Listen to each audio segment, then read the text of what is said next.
it's Kristen once again, and we're going to make a couple of crafts today that have to do with the story of the blind man who was healed by Jesus. Now, there are all sorts of fun blinded or unblinded crafts that you can make. You can do sunglasses, you can do blindfolds, there's lots of great ones, but today I'm going to show you 2.5 kind of crafts.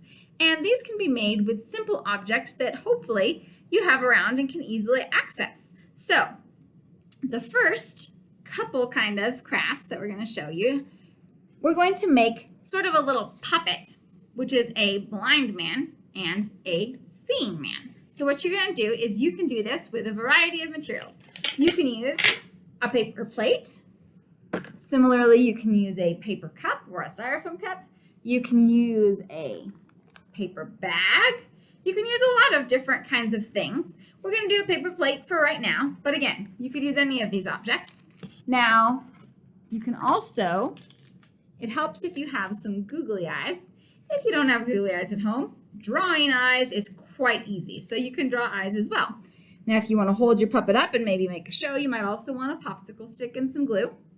And you might want some markers so you can decorate your little puppet man. So what we're going to do is quite simple. On one side of our little puppet's face, we're going to draw his eyes that cannot see. So we're going to draw some closed eyes. We're going to draw some other details of our little man. So maybe here's his little closed eyes. By the way, this is also a fun one if you're studying the story of Paul and how he was blinded and regained his sight. There's lots of fun blinded stories. Evidently, this man has a very high forehead. But if you're going to decorate your fun little plate, maybe you want to give him some hair. Maybe you want to give him a little beard. Maybe you want to give him a little smile. Or maybe you want to give him a frown because he's blind. So maybe he's sad that he can't see. Sad, frowny face with really big lips. That's what happens when you don't look at what you're doing. Now, on the other side of your plate slash bag slash cup slash whatever you want to use, we're going to draw a happy face. Hooray! And we'll add the other similar features here. Here's his nose. Here's his little beard. And if you want to get elaborate, you could do this with yarn and give him some yarn hair. You could do some cotton balls and make him extra super fun and fancy. This is the low version. You can add a verse caption down there to remember the story. Then you're going to, on the side that is happy, we're going to give him some eyes. Now, if you'd like, you can even also do this with one side of your plate and make a blindfold that you can remove, and you can remove the blindfold so the man can see again. Or if you want to really get creative, you could plop some Play-Doh or putty on there for the mud and then allow him to see. Plenty of options for you here.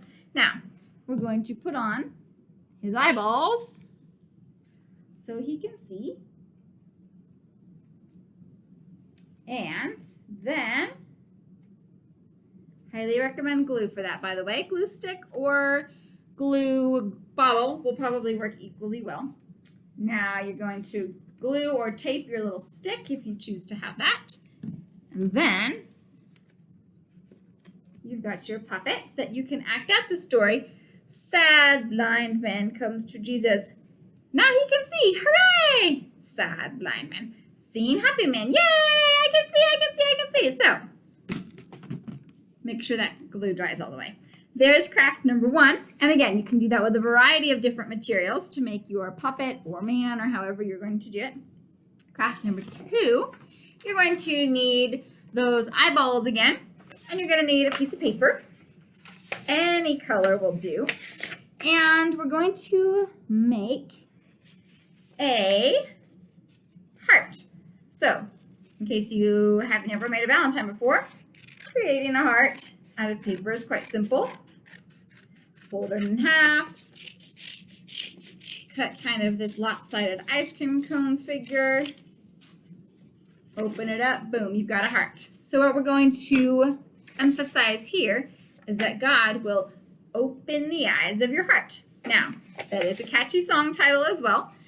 or it's also reference to several verses in the Old and the New Testament, and the idea of being able to know or seek or understand God. It can go a multitude of ways. So you're going to decorate this. Now maybe you're going to write something like, open the eyes of my heart. You can put one of those verse captions. You can say, I'm seeking Jesus. A lot of different variations. Then you're going to go to town with your eyeballs. You don't have to go to town. You can just put 2 eyeballs on there. You can draw eyeballs on there. Or, as some kids like to do, because for whatever reason, googly eyes are just fun. They're not fun to pick off the floor, but they're fun.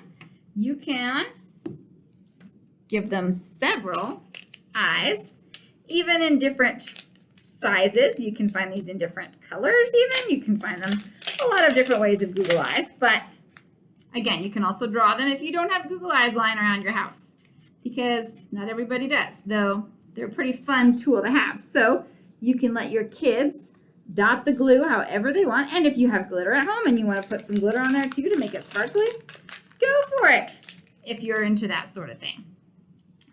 Every kid is into that sort of thing. Not every adult is into glitter. Some people are very glitter averse, but you're going to dot your little eyeballs, and then you will have your fun heart that can see. Whoa. And that's just a fun visual reminder of what you've talked about and of the story. Now, here's the half a craft. If you look in the descriptions following the lesson and the craft examples, you'll see a picture of this. We're not going to make it live because it can take a little time, but it's pretty simple to explain. The half a craft is we're going to make a magical coloring that will appear. Now, there's a few ways that you can do this. There are several ways of making invisible ink. Some of them are more chemical and involved than others, but what I'm going to recommend for you is very simple. You take crayons and you draw with crayons, preferably white or light ones, and then simple watercolors. If you paint over the crayon with the watercolor, the white will show up and appear. So that's something that could be hidden or something that's blind and you can't see the white. When you paint over it, it appears. So one more or a half a one more fun craft for you to do, incorporated with the story of the blind man. So have fun. Of course, there are many other options, many other directions you could take it. Enjoy, have some fun with the stories, make some crafts, make some disciples. We'll see you next time.